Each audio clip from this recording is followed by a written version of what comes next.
Haleluya. Selamat pagi Bapak Ibu dan saudara-saudara yang dikasihi Tuhan. Segera kita siapkan hati kita untuk kita belajar kebenaran firman Tuhan. Hari ini kita masih belajar tentang seri Ruang Tunggu. Saudaraku yang dikasihi oleh Tuhan, cuplikan yang tadi saudara dengarkan itu adalah ruang tunggu yang ke-18. Memang tidak disampaikan di ibadah raya, itu disampaikan di ibadah raya yang kedua dan yang ketiga. Sehingga di ibadah raya yang pertama saudara tidak mendengarnya. Tetapi untuk mengawali firman Tuhan di pagi hari ini, saya ingin sedikit mengulas untuk ruang tunggu yang ke-18. Mengapa Tuhan kadang-kadang mengizinkan anak-anaknya untuk tinggal di ruang tunggu, menantikan jawaban doa, menantikan pertolongan Tuhan. Alasannya Tuhan membawa kita masuk ke ruang tunggu, karena kadang-kadang Tuhan menunda kehadirannya. Belajar dari kisah keluarga di Betania, ketika Lazarus sakit, maka Maria dan Marta mengirim kabar kepada Yesus, Tuhan, dia yang engkau kasihi sakit, segeralah datang, tolonglah dia. Tetapi Alkitab mencatat, Yesus sengaja menunda kedatangannya. Yesus baru datang ke Betania setelah 4 hari Lazarus ada di dalam kubur. Sepertinya terlambat, sepertinya tidak ada harapan, tidak ada yang bisa dikerjakan. Tetapi tidak ada yang sulit untuk dilakukan buat Tuhan. Dia sengaja menunda kedatangannya agar setiap orang percaya belajar mempercayainya. Kalau Tuhan belum tolong, kalau Tuhan belum pulihkan, kalau Tuhan belum berkati, tetaplah percaya kepada Tuhan. Yang kedua, Tuhan datang terlambat sebab Tuhan sedang merancang sebuah mujizat. Maria dan Marta tidak tahu apa yang Tuhan kerjakan, tetapi Tuhan tahu dengan pasti apa yang harus dia lakukan. Dia sengaja menunda kedatangannya sebab Tuhan ingin membuat mujizat. Oleh sebab jangan kecil hati kalau hari ini Tuhan belum tolong. Kalau Tuhan belum lepaskan kita dari kesulitan, yakinlah. Jika Tuhan datang seolah terlambat, dia sedang merancangkan sebuah mujizat. Dan yang ketiga kita belajar, kenapa Tuhan menunda kedatangannya, agar kita tahu bahwa Tuhan mengatasi segala situasi. Maria dan Marta berpikir kalau Lazarus masih sakit, Yesus datang maka Lazarus akan sembuh. Tetapi sekarang Lazarus sudah mati, sudah dikuburkan 4 hari, tidak ada harapan. Tetapi kedatangan Tuhan, dia membangkitkan Lazarus yang mati. Bagi Tuhan tidak ada perkara yang sukar. Sakit dia bisa sembuhkan, bahkan yang mati pun dia bisa bangkitkan. Sebab dia mengatasi segala situasi. Apapun situasi yang sedang kau hadapi hari-hari ini, yakinlah tidak ada perkara sulit buat Tuhan untuk mengubahnya. Kalau waktunya telah tiba, maka tangannya akan turun menolong kita. Bapak, Ibu, dan saudaraku yang dikasihi oleh Tuhan. Dan sekarang mari kita akan belajar seri selanjutnya, yaitu Ruang Tunggu, seri yang ke-19. Nah, dalam seri yang ke-19 ini kita akan belajar mengapa Tuhan mengizinkan kita untuk ada di ruang tunggu. Mari bersama-sama kita melihat kebenaran firman Tuhan. Kita diizinkan Tuhan untuk berada di ruang tunggu sebab jalan menuju istana itu melalui pintu penjara. Jalan menuju istana itu melalui pintu penjara. Semua orang pengen kenikmatan, semua orang pengen diberkati, semua orang pengen disembuhkan. Tetapi kadang-kadang kita harus menunggu, sebab jalan-jalannya itu tidak mudah. Jalan-jalan yang dia tunjukkan itu sukar. Dan jalan untuk menuju istana, maka setiap orang harus bersedia melewati pintu penjara. Di dalam kitab Kejadian pasal yang ke-39 ayat yang ke-20, demikianlah firman Tuhan. Lalu Yusuf ditangkap oleh tuannya dan dimasukkan ke dalam penjara, tempat tahanan-tahanan raja dikurung. Demikianlah Yusuf dipenjarakan di sana. Saudaraku yang dikasihi oleh Tuhan Yesus, membandingkan istana dan penjara, tentu setiap kita akan memilih istana. Kita tidak suka dengan penjara, kita menghindari, kita menjauhi. Tetapi bagi Tuhan kadang-kadang sebelum kita masuk ke istana raja, maka kita harus bersedia untuk melewati pintu penjara. Saudaraku, saya mencoba untuk membandingkan apa yang terjadi di istana dan di penjara. Di istana kita hidupnya penuh dengan kemewahan. Tetapi penjara jauh dari kemewahan.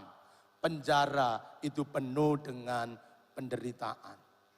Di istana makanan melimpah. Tapi di penjara kita makan makanan dijatah. Di istana semuanya penuh dengan kebebasan. Tetapi di penjara serba ada batasan. Di istana kita berkumpul bersama keluarga, tapi di penjara hanya tinggal seorang diri saja. Tidak ada yang menarik di penjara, tidak ada yang menyenangkan di penjara. Sedapat-dapatnya memang benar-benar kita menghindari, kita menjauhi, karena penjara tidak menyenangkan. Tetapi jalan Tuhan bukan jalan kita. Cara Tuhan bukan cara kita. Tuhan mengendaki untuk menuju istana, kita harus bersedia melewati pintu penjara. Kepada Yusuf Tuhan sudah menunjukkan impian akan masa depannya. Ada dua mimpi yang Tuhan berikan kepadanya. Yang pertama, bahwa ketika Yusuf bersama dengan saudara-saudaranya, mereka sedang mengikat berkas-berkas gandum. Dan 11 berkas gandum itu sembah sujud kepada berkas gandum milik Yusuf. Dan mimpi yang kedua, Tuhan mengatakan dalam mimpinya itu dia lihat ada matahari, ada bulan, dan ada 11 bintang. Dan semuanya sujud menyembah kepada Yusuf. Sangat indah mimpinya, sangat bagus impiannya. Menggambarkan akan sebuah masa depan. Kelak Yusuf akan menjadi orang-orang yang terhormat. Kelak Yesus akan menjadi orang yang berhasil. Berkas-berkas saudara-saudaranya akan sujud menyembah dia. Tetapi kehidupan tak seindah yang diimpikan.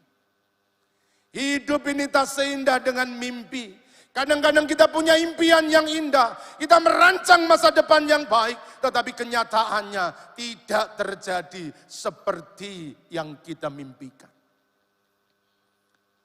Itulah kehidupan. Yang diharapkan belum tentu terjadi. Tapi yang dihindari malah terjadi. Kita memimpikan kebaikan. Tapi yang kita alami keburukan. Kita mengimpikan hidup yang bahagia, tetapi yang kita alami adalah penderitaan. Itulah kehidupan. Dan itulah juga yang dialami oleh Yusuf. Mimpinya memang indah. Bulan, bintang, matahari sujud menyembah kepada dia. Tetapi tak satu pun nampak seperti yang diimpikan. Hidupnya jauh dari apa yang dimimpikan. Dari anak papi yang tinggal di rumah. Tapi justru seorang anak papi, dia dibenci oleh saudara-saudaranya sendiri. Mana mimpinya? Mana masa depannya? Toh kenyataannya aku dibenci. Dan setelah dia dibenci, maka dia dimasukkan ke dalam sumur. Karena benci, karena iri. Saudara-saudaranya memasukkannya ke dalam sumur. Dari hari ke hari dia lihat mimpinya semakin jauh dari kenyataannya. Hidupnya seolah-olah terbuang dari keluarganya. Saudaraku yang dikasihi oleh Tuhan. Dari sumur yang kosong, Yusuf diangkat. Lalu dijual kepada orang Midian. Semakin jauh dari mimpinya. Mana yang dimimpikan? Tidak ada. Dia dibenci, dia dimasukkan dalam sumur, diangkat dari sumur, bukan ditolong, bukan dikasihani, tapi malah dijual kepada seorang pedagang Midian. Apakah itu akhir dari perjalanannya? Tidak. Dari seorang Midian dia dijual lagi menjadi budak kepada Potifar. Dan ketika dia menjadi budak di Potifar, hidupnya cukup mewah. Enak karena seluruh rumah Potifar menjadi tanggung jawab dia. Nyaman, dia bisa hidup tenang untuk sementara. Tetapi itu bukan akhir perjalanannya. Tak lama setelah dia bekerja di Potifar, maka dia difitnah oleh istri Potifar.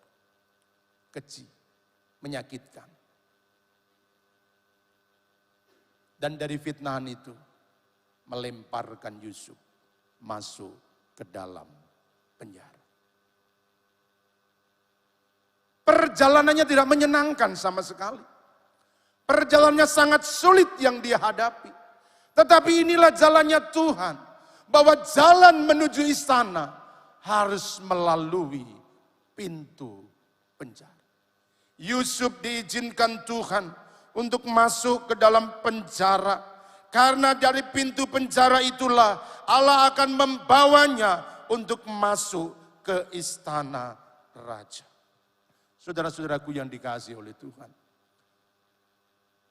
Yusuf harus menunggu panjang sebelum impiannya menjadi kenyataan. Barangkali hari-hari ini saudara juga mengalami keadaan-keadaan yang sama. Ada doa-doa yang dinaikkan tapi belum ada jawaban. Ada seruan-seruan yang kita panjatkan kepada Tuhan, tapi juga belum ada tanda-tanda perubahan yang terjadi. Saudara harus menunggu. Sadarilah, jalan menuju istana melalui pintu penjara. Mengapa Tuhan membawa Yusuf untuk masuk ke dalam penjara? Dan dari pintu penjara itu nanti dia akan masuk ke istana raja. Karena Tuhan ingin mengajar Yusuf. Tuhan ingin mempersiapkan Yusuf. Allah ingin mengajari kepada Yusuf. Sebelum Tuhan membawa Yusuf naik ke posisi yang tinggi. Allah ingin membentuk hati. Allah lebih fokus kepada hati. Untuk mengangkat dan mendudukkan di tempat yang tinggi. Itu bukan perkara sukar buat Tuhan. Tetapi Tuhan ingin membentuk hatinya Yusuf. Oleh karena dari anak papi, dia dibenci oleh saudara sendiri. Turun lagi, turun lagi, turun lagi. Sampai akhirnya dia harus ada di penjara. Tuhan merendahkan serendah-rendahnya. Sebab ketika dia sudah rendah sama sekali, maka tidak ada orang yang bisa merendahkannya lagi. Sebab itu rendahkanlah dirimu serendah-rendahnya. Sampai tidak ada orang yang bisa merendahkan kita. Tuhan sedang membentuk hatinya Yusuf. Tuhan sedang memproses hatinya Yusuf. Sebab impiannya memang luar biasa. Masa depannya memang sangat istimewa. Tetapi kalau tidak punya hati yang seperti Tuhan kehendaki, maka tempat yang tinggi itu akan menjatuhkannya. Tempat yang tinggi itu akan menghancurkan. Nah, pagi hari ini mari kita akan belajar bersama-sama. Mengapa jalan menuju istana harus melalui pintu penjara? Ada beberapa prinsip kehidupan yang kita pelajari. Yang pertama, bahwa jalan menuju kemuliaan adalah penderitaan. Jalan menuju kemuliaan adalah penderitaan. Ada sebuah pepatah katakan demikian, dalam bahasa Inggris dikatakan demikian. No honor without suffering, no glory without sacrifice. Tidak ada kehormatan tanpa penderitaan. Dan tidak ada kemuliaan tanpa pengorbanan. Kalau kita bisa menikmati kemuliaan saat ini, saya yakin saudara sudah membayar harga penderitaan. Kalau saudara sudah menikmati kenikmatan-kenikmatan hidup ini, karena saudara sudah rela untuk mengalami penderitaan. Tidak ada kemuliaan tanpa pengorbanan. Tidak ada kehormatan tanpa penderitaan. Dari kecil kita diajar dengan sebuah pepatah, berakit-rakit dahulu, berenang-renang ke tepian. bersakit-sakit dahulu, bersenang-senang kemudian. Inilah harga yang harus kita bayar. Kenapa Tuhan harus membawa Yusuf masuk ke dalam penjara? Sebab jalan menuju kemuliaan itu adalah penderitaan. Sebab itu jangan hindari penderitaan. Jangan jauhi penderitaan. Hanya jalan penderitaanlah yang akan menghantarkan kita kepada tempat-tempat yang penuh dengan kemuliaan. Sayangnya banyak orang ingin menduduki tempat mulia, tetapi menjauhi untuk menderita. Orang hanya ingin menduduki posisi yang tinggi, tetapi tidak pernah mau menderita sama sekali. Hari ini mari kita belajar bahwa jalan menuju istana itu harus melalui pintu penjara. Kita harus bersedia untuk mengalami penderitaan, karena penderitaan akan mengantarkan kita kepada kemuliaan. Ada seorang anak muda bersaksi kepada saya, karena ada sesuatu dia sharing sama saya, dia katakan demikian, Om, masa lalu saya buruk, bukan karena kejahatan yang dia lakukan, tetapi karena kehidupan yang dia alami. Di tengah-tengah keluarganya dia tidak dicintai, ketika kakak dan adiknya diperhatikan, dia tidak mendapat perhatian. Dia hanya pulang mandi dan setelah itu dia berangkat kerja. Tidak diperhatikan makannya, tidak menikmati kasih sayangnya. Saudara-saudaraku yang dikasih oleh Tuhan, dan saya tanya, kamu kecewa? Awalnya saya kecewa. Saya sakit hati. Karena di antara anak-anak aku sendiri yang dibedakan. Hidupku keras. Coba tengok ke belakang. Apa yang terjadi atas hidupmu? Dan sekarang bandingkan dengan apa yang kau alami hari ini. Masa lalunya memang sangat menyedihkan. Masa lalu memang sangat mengerikan. Masa lalunya penuh dengan penderitaan. Tapi hari ini dia berdiri dengan kedua kakinya dengan gagah. Karena justru karena penderitaan-penderitaan seperti itu membuat dia menjadi pribadi yang tangguh. Dia tidak takut dengan kesulitan. Dia tidak takut dengan kemiskinan. Dia tidak takut dengan rasa sakit. Dia tidak takut dengan penderitaan. Dan itu yang sekarang menghantarkan dia kepada kesuksesan. Saudara-saudaraku yang dikasihi oleh Tuhan Yesus Kristus. Hari ini mari kita belajar bersama-sama. Bahwa hal-hal yang luar biasa tidak pernah lahir dari hal-hal yang biasa. Hal-hal yang luar biasa selalu dihasilkan dari cara-cara yang luar biasa. Kalau saudara ingin bertumbuh menjadi anak-anak yang Tuhan, anak-anak Tuhan yang luar biasa, maka bersedialah untuk melewati cara-cara Tuhan yang luar biasa. Kadang menyakitkan, kadang memenuhi dengan penderitaan, ada tangisan, ada air mata, tetapi itulah jalan untuk kita menjadi mulia. Mengikut Tuhan memang gak mudah. Kadang-kadang ada musibah, ada kesulitan yang harus kita hadapi. Tapi percayalah, jalan menuju istana adalah melalui pintu penjara. Filipi pasal yang kedua ayat 8-9 dikatakan demikian. Dan dalam keadaan sebagai manusia, ia telah merendahkan dirinya dan taat sampai mati. Bahkan sampai mati di kayu salib. Perhatikan.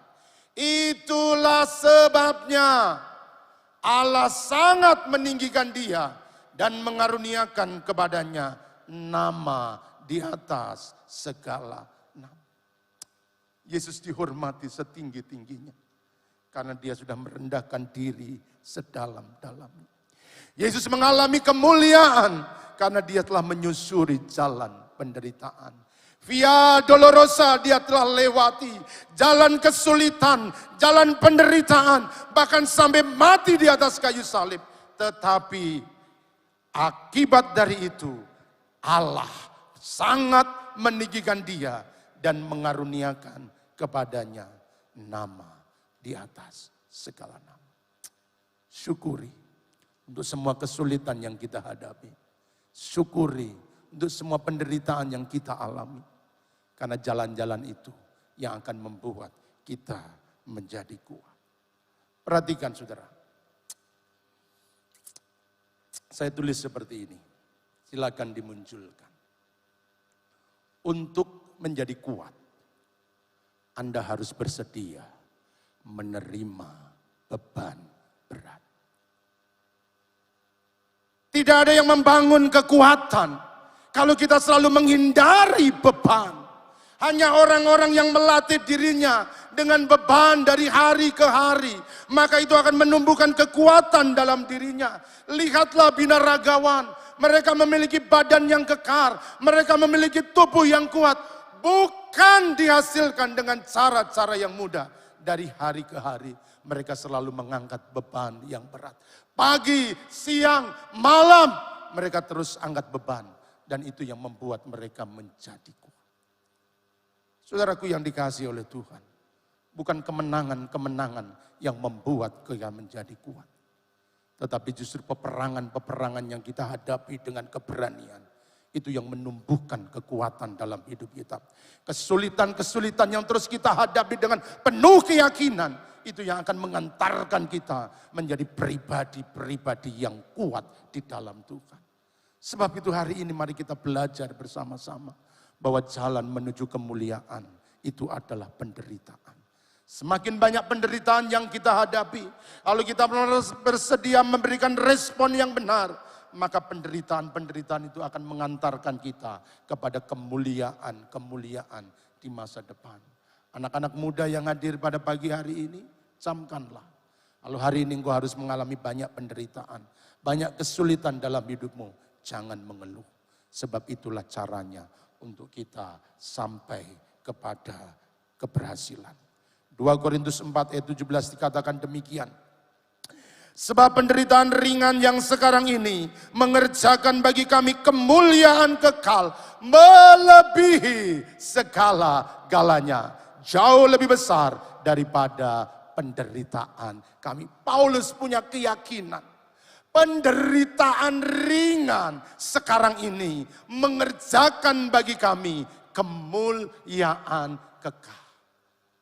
Kalau engkau ikut Tuhan dan banyak mengalami kesulitan, kalau engkau tinggal dalam kebenaran dan banyak mengalami kegagalan, kalau engkau tinggal dalam kebenaran dan mengalami penderitaan, jangan mengeluh. Karena Alkitab berkata, penderitaan ringan mengerjakan kemuliaan kekal. Di dunia mungkin kita menderita, tetapi di sorga Tuhan akan menggantinya dengan pahala. Sebab itu tinggallah dalam kebenaran. Sekalipun ada kesulitan yang kita hadapi, percayalah penderitaan ringan sekarang ini mengerjakan bagi kami kemuliaan kekal. Saudara tahu seruling, suaranya sangat merdu. Tetapi tahukah saudara, bahwa seruling yang melantunkan nyanyian sorga, itu dihasilkan dari sayatan pisau yang tajam, dan dilubangi dengan besi panas yang membara. Tidak mungkin bambu itu bisa mengeluarkan suara yang merdu, kalau tidak mau menjalani proses disayat dengan pisau yang tajam, menyakitkan, dihaluskan. Tetapi itu tidak cukup. Bambu itu harus bersedia untuk menahan bara api dari besi. Sehingga dia terlubangi. Dan ketika seruling itu terlubangi, maka seruling akan menyanyikan keindahan sorga. Saudaraku yang dikasihi oleh Tuhan, sekali lagi bahwa jalan menuju kemuliaan itu adalah penderitaan. Lihat seruling. Dia bisa melantunkan kemerduan suaranya karena dia mengalami proses yang sangat sulit. Proses yang sangat menyakitkan, proses yang penuh dengan penderitaan, tetapi menghasilkan keindahan. Izinkan Tuhan membentuk hatimu. Yusuf dibentuk oleh Tuhan. Sebelum naik jabatan ke tempat yang tinggi, Tuhan menyiapkan hatinya. Tuhan lebih fokus kepada hati Yusuf sebelum membawa Yusuf duduk di tempat yang tinggi. Yang kedua, kenapa jalan ke istana harus masuk pintu penjara? Saudaraku yang dikasihi oleh Tuhan, di penjara Yusuf dikhianati agar memiliki ketulusan hati. Ketika Yusuf ada di penjara, maka tak lama setelah itu, juru minuman raja dan juru makanan raja melakukan kesalahan sehingga keduanya harus masuk ke dalam penjara. Sekarang Yusuf bersama dengan dua temannya, sang juru minuman dan sang juru makanan raja. Satu ketika kedua-dua orang ini mendapat mimpi, tapi mereka bingung apa arti mimpi yang mereka dapatkan. Lalu mereka menceritakan kepada Yusuf. Baik sang juru minuman maupun sang juru makanan masing-masing menceritakan mimpinya kepada Yusuf. Dan oleh pertolongan Tuhan, Yusuf mulai mengartikan mimpi mereka. Dan seperti arti mimpi yang diartikan oleh Yusuf, maka terjadilah demikian, baik kepada juru minuman maupun kepada juru makanan. Seperti yang dimimpikan oleh juru makanan, maka berapa hari kemudian juru makanan akan dilepaskan dari penjara, tetapi akan digantung. Tetapi berbeda dengan juru minuman, dia juga akan dilepaskan dari penjara dan raja akan mengembalikan dia pada posisinya. Dan sebelum mereka keluar, maka Yusuf berkata, kalau keadaanmu sudah baik, ingatlah akan aku. Hari demi hari berjalan dan mimpi itu menjadi kenyataan. Sang juru minuman dilepaskan, kembali melayani raja, tetapi sang juru makanan naik ke tiang gantungan. Juru makanan mati, tapi juru minuman sekarang melayani di istana raja. Tetapi apa yang terjadi? Kejadian 40 ayat 23 berkata demikian. Tetapi Yusuf tidaklah diingat oleh kepala juru minuman itu, melainkan dilupakan. Saudaraku, pernah mengalami keadaan-keadaan seperti ini? Orang-orang yang mudah kita tolong, dia tidak lagi ingat kita. Tepat seperti yang Yusuf alami. Kenapa Tuhan izinkan semuanya itu terjadi?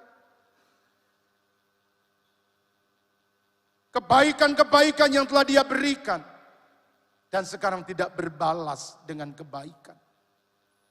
Kasih yang Yusuf nyatakan, dan sekarang juga tidak berbalas dengan kasih. Justru Yusuf dilupakan. Bapak Ibu yang dikasihi oleh Tuhan Yesus Kristus. Tuhan sengaja, sekali lagi, Tuhan sengaja dan membiarkan Yusuf dilupakan. Sebab Tuhan sedang mengajar agar Yusuf belajar tentang ketulusan. Sadarilah, saat semua kebaikan yang kita berikan diabaikan, semua pemberian tidak dihargai, semua kasih tidak dihargai, disitulah kita belajar tentang ketulusan hati. Allah sedang membentuk hatinya. Sebelum dia menduduki tempat yang tinggi, dia harus memiliki ketulusan hati. Dan kadang-kadang Tuhan memang membawa kita dalam situasi-situasi seperti ini. Sebab Tuhan sedang mengajar kita supaya kita benar-benar menjadi pribadi-pribadi yang memiliki ketulusan hati.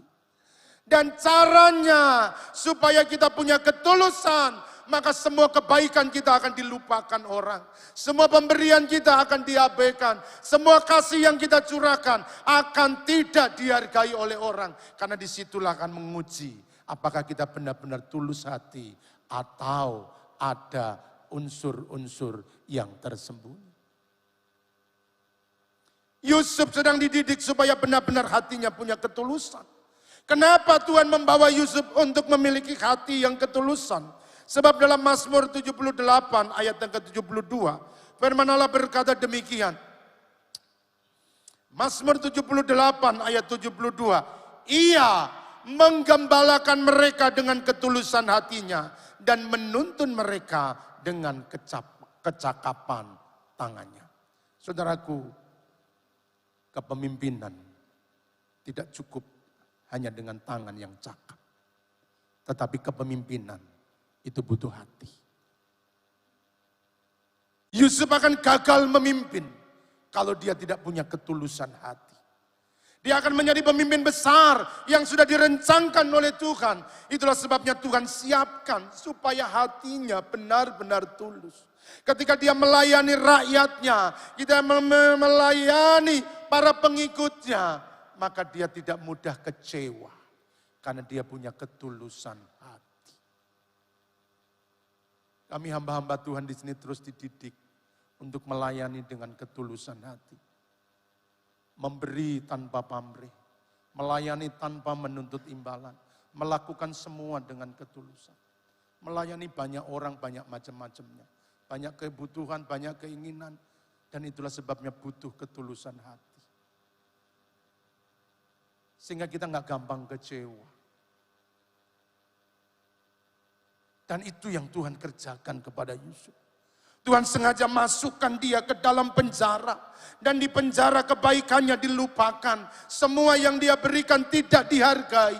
Sebab Tuhan ingin mengajar dia supaya menjadi pribadi yang tulus hati.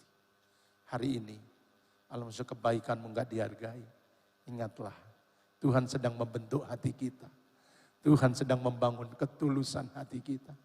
Jangan kecewa kalau kebaikan tidak berbalas dengan kebaikan. Kalau kasih justru berbalas dengan pengkhianatan. Kebaikan justru berbalas dengan kekecewaan. Jangan kecewa. Itulah ketulusan hati.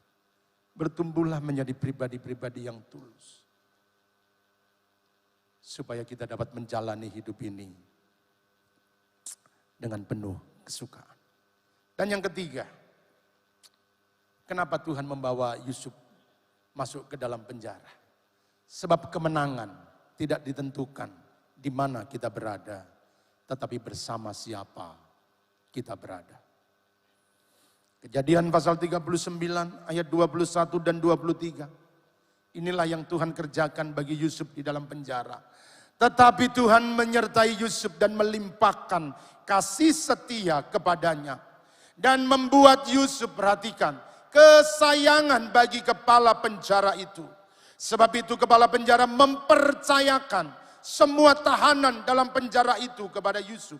Dan segala pekerjaan yang harus dilakukan di situ, dialah yang mengurusnya. Dan kepala penjara tidak mencampuri segala yang dipercayakan kepada Yusuf. Karena Tuhan menyertai dia. Dan apa yang dikerjakannya dibuat Tuhan menjadi berhasil. Haleluya. Saudara-saudaraku, Yusuf sedang dididik oleh Tuhan. Dibawa masuk ke dalam penjara sebelum dia menuju ke istana. Supaya Yusuf tahu bahwa bukan tempat yang menentukan. Tapi bersama siapa itu yang menentukan. Bapak Ibu yang saudara-saudaraku yang dikasihi oleh Tuhan. Sadarilah bahwa dalam hidup ini yang penting. Saudara harus pahami. Yang penting dalam kehidupan ini.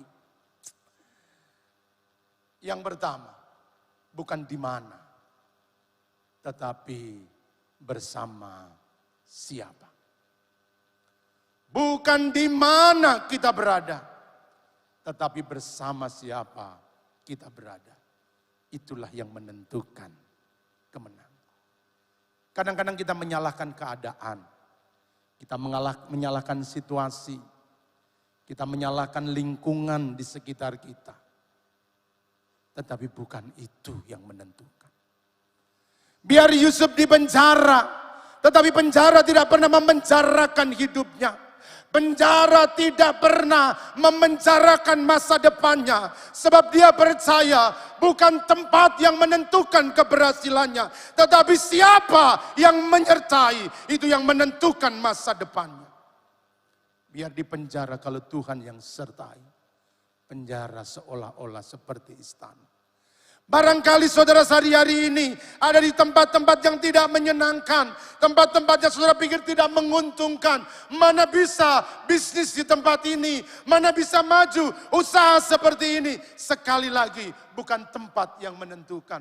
Tapi bersama siapa kita menjalani hidup ini. Kalau Tuhan yang menyertai, kemenangan pasti terjadi. Kalau Tuhan yang menyertai, maka apa saja Tuhan bisa berkati. Terus beri keyakinan. Situasi hari ini sedang sulit. Hampir ketika ketemu orang dan saya tanya bagaimana usahanya. Sepi Pak. Beda dengan tahun-tahun lalu. Semuanya mengalami seperti itu. Tetapi pilihlah keyakinan. Bukan keadaan yang menentukan. Tapi siapa yang menyertai hidup itu. Memang sulit. Tapi kalau Tuhan yang menyertai, maka kita bisa melewati semua kesulitan. Kita tidak sampai hancur di tengah jalan. Kita tidak sampai jatuh di tengah jalan. Selalu ada pertolongan yang kita dapatkan kalau Tuhan yang menyertai. Percayalah, yang penting bukan siapa yang kita hadapi, tetapi siapa yang menyertai. Tantangan mungkin besar, ya. Kesulitan mungkin ada, ya. Tetapi kalau Tuhan yang menyertai, kesulitan bisa diselesaikan. Tantangan bisa dihadapi. Yang penting dalam hidup ini, saudara-saudaraku yang dikasihi oleh Tuhan.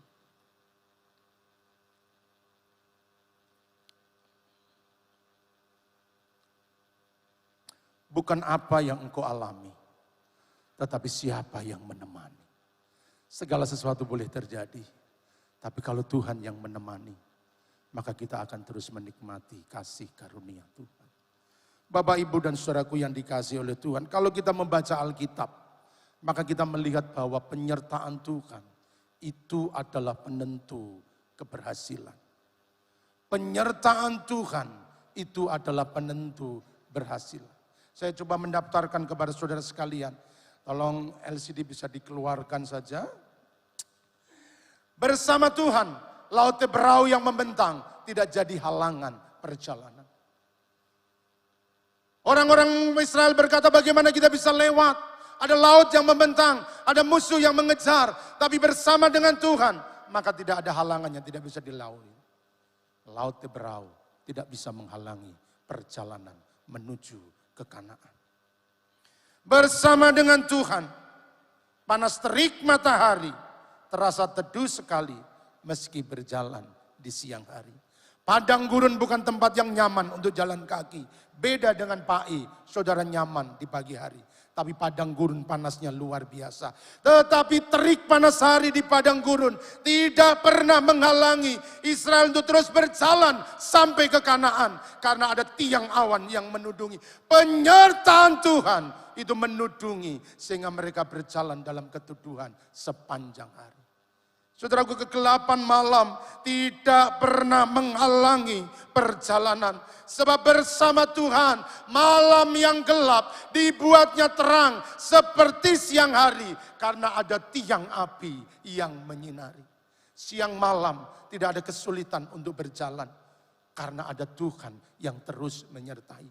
Musim berubah, keadaan berubah, apapun bisa berubah. Tetapi kalau kita bersama dengan Tuhan, maka semua perubahan dapat kita lalui bersama-sama. Saudaraku, tidak ada yang kekal dalam dunia ini. Semuanya akan berubah. Dan yang tidak berubah, itu adalah perubahan itu sendiri.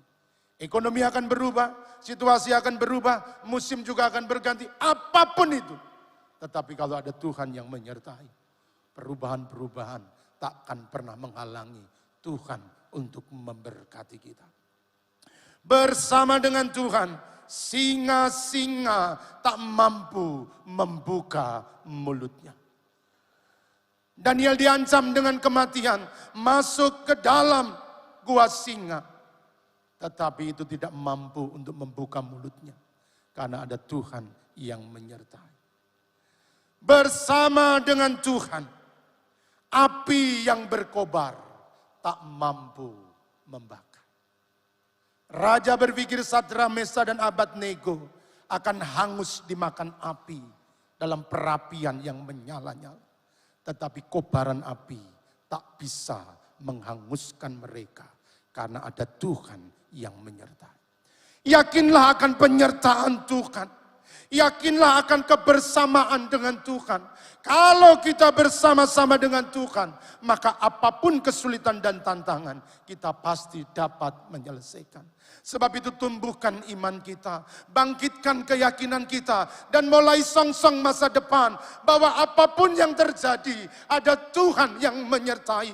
Tuhan yang telah menyertai kita di waktu-waktu yang lampau, di tengah-tengah pandemi, di tengah-tengah kesulitan. Tuhan terus menunjukkan kasih-Nya, maka percayalah Tuhan yang sama yang akan menyertai kita di masa depan. Orang boleh meramalkan masa depan. Orang boleh memprediksi apa yang terjadi di masa depan nanti. Tetapi kita terlalu yakin semuanya berubah. Tapi Tuhan Yesus Kristus tidak akan pernah berubah. Saudara-saudaraku yang dikasihi oleh Tuhan Yesus Kristus. Penjara bukan dimaksudkan menjadi tempat tinggal selama-lamanya buat Yusuf. Penjara hanya sebuah cara, penjara hanya sebuah jalan untuk membawa Yusuf masuk ke istana raja. Tuhan tidak pernah merancangkan untuk Yusuf tetap tinggal di penjara. Justru dari pintu penjara, Yusuf berjalan ke istana. Mari kita melihat dalam Kejadian 41. Ayat yang pertama, saya baca demikian. Setelah lewat 2 tahun lamanya, bermimpilah Fir'aun bahwa ia berdiri di tepi sungai Nil. Lalu saya loncat ayat yang ke-14. Kemudian Fir'aun menyuruh memanggil Yusuf. Segeralah ia dikeluarkan dari tutupan. Ia bercukur dan berganti pakaian, lalu pergi menghadap Fir'aun. Saudara-saudaraku yang dikasihi oleh Tuhan. Pada akhirnya, ketika Yusuf ada di penjara, maka akan ada waktunya pintu penjara itu terbuka. Setelah 2 tahun lamanya mendekam di penjara, dan sekarang pintu itu dibuka. Dan dari pintu itulah maka Alkitab berkata, kemudian Fir'aun menyuruh memanggil Yusuf. Segeralah ia dikeluarkan dari tutupan. Sekali lagi, saudara dan saya tidak pernah dirancang untuk tetap tinggal di penjara. Jika waktu Tuhan telah tiba, segeralah ia dikeluarkan dari tutupan. Setan bisa merusak masa lalu kita. Setan bisa menghancurkan dengan berbagai macam keadaan. Tetapi Tuhan selalu menciptakan masa depan yang baru. Penjara yang terkunci tidak menjadi persoalan buat Tuhan untuk membukanya dan membawa Yusuf masuk ke istana raja. Saudara-saudaraku yang dikasihi oleh Tuhan, setan berpikir berakhir sudah masa depan Yusuf. Berakhir sudah semua impiannya di dalam penjara. Tetapi rancangan Tuhan tidak pernah digagalkan oleh setan. Rancangan Tuhan tidak pernah digagalkan oleh apapun. Setan menggunakan segala cara untuk menghentikan mimpi Yusuf. Setan menyodorkan kebencian, iri hati, kepahitan, fitnahan, pengkhianatan untuk menghancurkan masa depannya. Tapi setan tak mampu menghentikan kehendak dan rencana Tuhan atas hidup Yusuf. Percayalah, percayalah. Tidak ada satu kekuatan dalam dunia ini yang bisa menggagalkan rencana Tuhan atas hidup kita.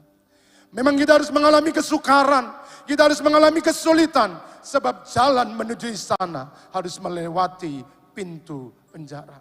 1 Korintus pasal yang kedua, ayat yang ke-9 berkata demikian.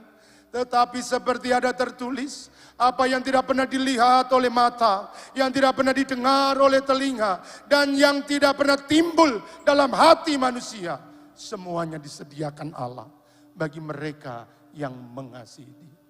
Di tengah-tengah penjara, Yusuf tidak pernah kehilangan iman. Dia terus percaya kepada Tuhan.